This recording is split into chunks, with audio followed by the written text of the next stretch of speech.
Welcome to Picks with the Professor, the show where a real statistics professor gives you sports betting tips. I am your host, Professor Sides, and this NFL episode covers Wild Card Round 2023. Game sets take place over January 14th, 15th, and 16th. In case you're new here, check out the webpage on the banner. It's www.pickswiththeprofessor.com/new for some explanations, goals, and community rules. As always, remember, there are no locks in gambling, but what I'm going to do is make one pick on every one of these playoff games, all at 1 unit each. Usually, this is where I would talk about plays of the day and stuff like that. We do that for other sports. NFL is not my main focus, but I'm hopping on here to talk about the playoff games. So again, if you aren't with us over in college basketball, MLB coming up hopefully sooner. I love baseball. It's where I feel like we really do our best work. So check us out over there. But if not, what we're covering here is NFL. I've got a model that I've built that predicts what's going to happen, and it does adjust for quarterback play. It's the main injury focus that we've got on it, so it does know about quarterback situation. Otherwise, it's mostly about season-long data, which works pretty well from a predictive standpoint. If you're interested in our Discord chat, it's the best place to get questions answered about these or other games across all sorts of sports.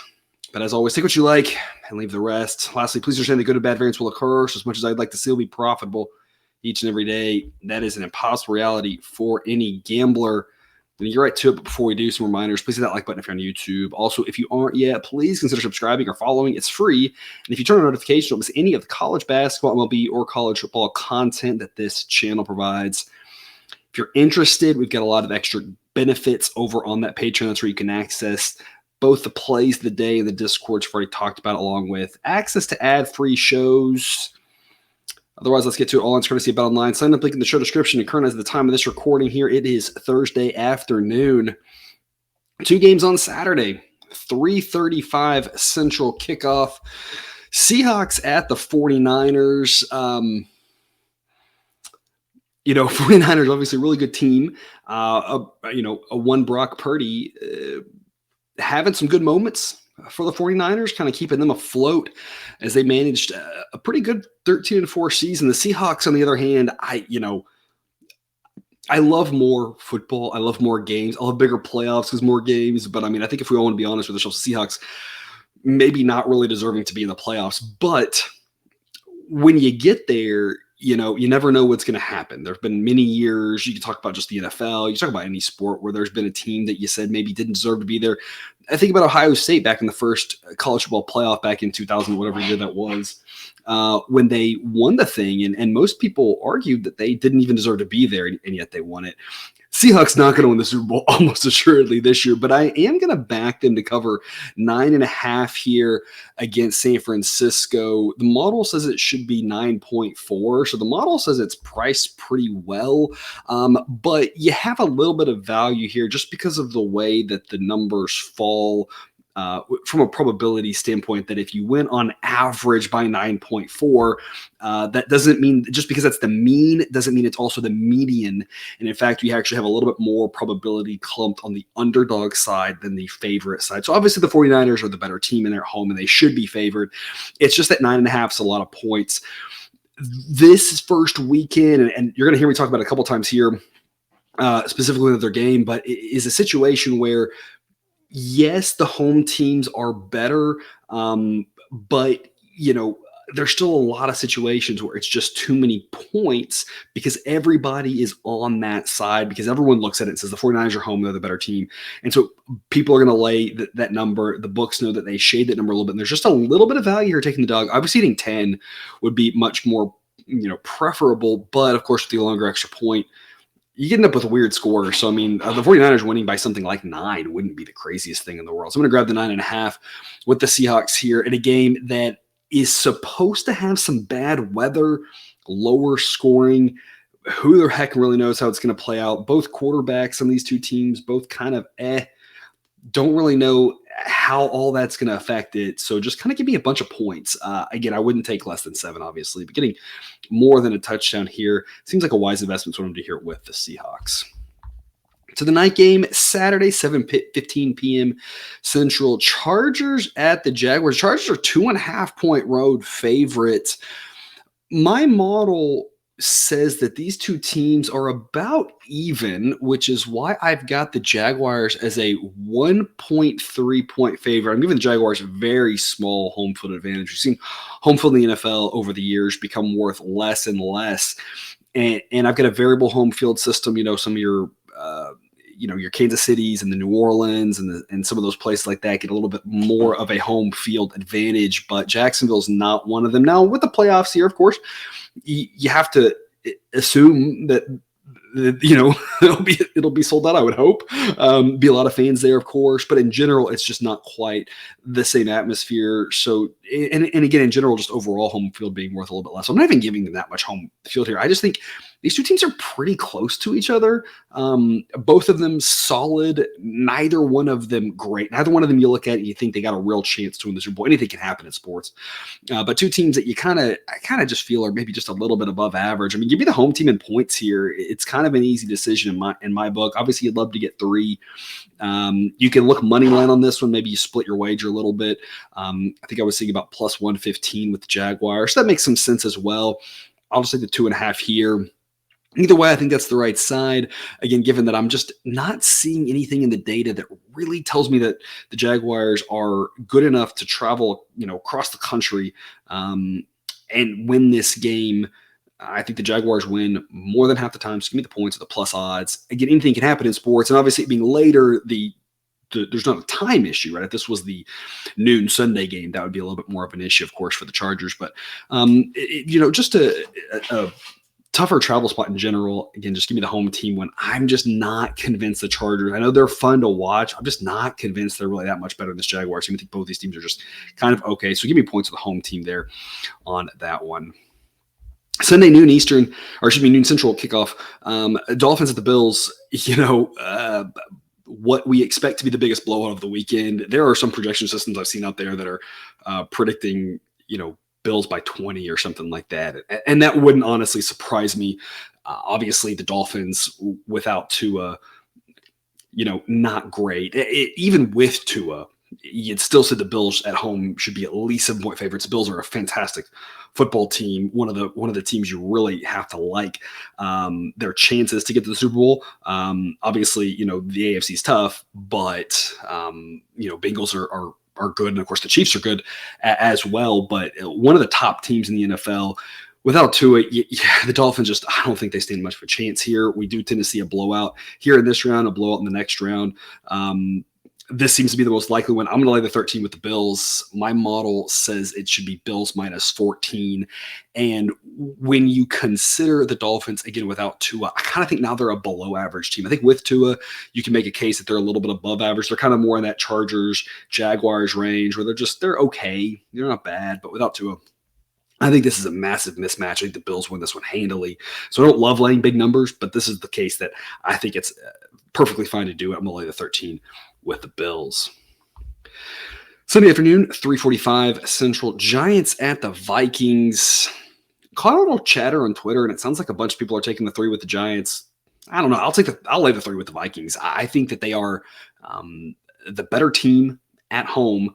I don't mind laying 3. 3 is still the most common number in all football, so obviously the Vikings winning by 3 is very possible. But I just think this Vikings team is better than the Giants. I'm not saying by a ton, right? But I think these two teams are relatively similar, and or the Vikings are the better team according to my model. Looking through everything that we can find here, I think that there might be some chatter about the Giants being better and potential and whatever, but I just think the Vikings are quietly a solid team. I'm laying through with Vikings. It's pretty straightforward to me. My model says it should be Vikings minus 4.2, and I think 3 to 4 is a pretty good number here. Obviously, 3 and 4 are pretty common outcomes, and those would be the 2 I expect. So as the most likely chances. So in one of those we win, and in one of them we push. I'm going to lay the 3 with Minnesota there on Sunday afternoon. So tonight, Ravens at the Bengals. The Bengals are a 9-point home favorite. And you can kind of copy paste what I said here about the 49ers Seahawks game. I'm going to grab the 9 with the Ravens. I am assuming that Lamar Jackson is not going to play. I do believe, at least last I heard, there was reports he might play. Some people were giving a chance to. I'm just assuming he's not going to play. That obviously dings the Ravens a lot. If he does come back and play, even better. And if he does come back and play, this number should easily fall under a touchdown because he is worth somewhere around the neighborhood of probably about 6 points, the drop off from him to Huntley. So, that obviously makes a big deal. But even without Lamar Jackson, and again, the Bengals are a really good football team.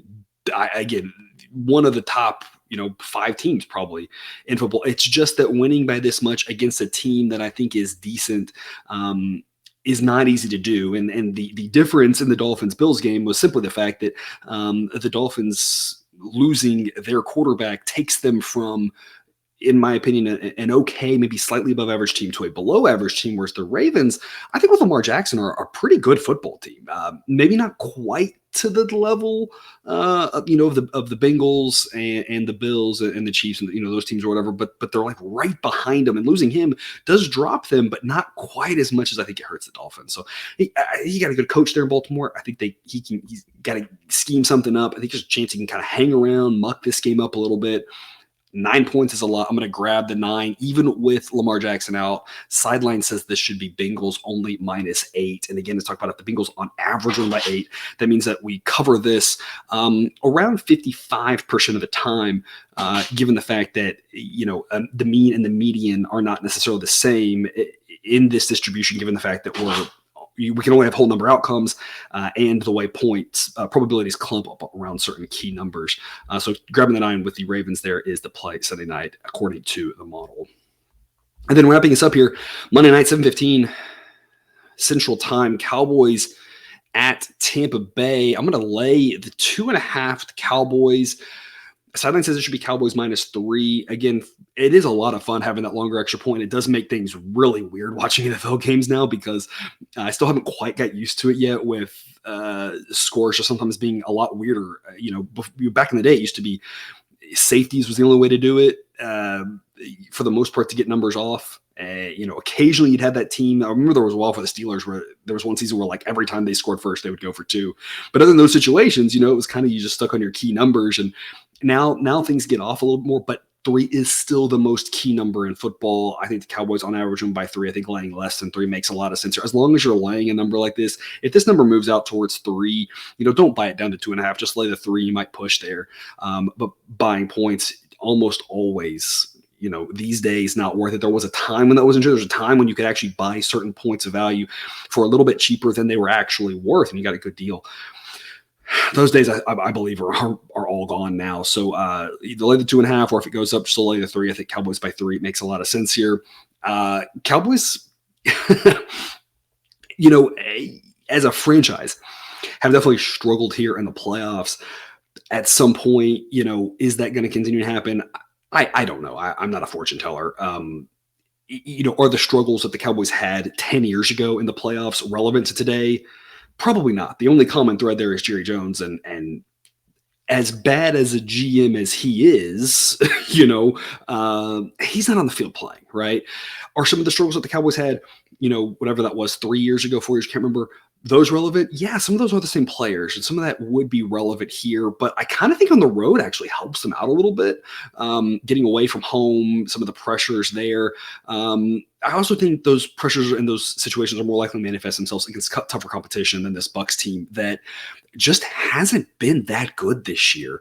Losing Gronk, of course, Brady now just a little bit older, and it's still not bad, but just not for the most part the same that we've seen. We've seen this Bucs team only have spurts where they've looked competent, and maybe they can put all that together here for 60 minutes and just kind of run that type of offense that has given them success sometimes in comebacks and overtime late game type situations. But unless they do that for 60 minutes, this Cowboys team I just think is a lot better. I'm not saying the Cowboys win the Super Bowl, but I think they're a lot better than him. I think they go up the road and win.